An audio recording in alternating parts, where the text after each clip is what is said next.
ചൊടികൾ ചുംബിക്കും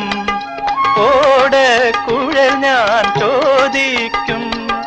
ഓമൽ ചൊടികൾ ചുംബിക്കും ഓടക്കുഴൽ ഞാൻ ചോദിക്കും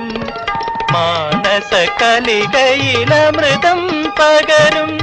വേണുനാദം കേൾക്കും ശ്രീകൃഷ്ണ വേണുനാദം കേൾക്കും ഗുരുവായൂരമ്പല നടയിൽ ഒരു ദിവസം ഞാൻ പോകും ഗോപുരവാതിൽ തുറക്കും ഞാൻ ഗോപകുമാരനെ കാണും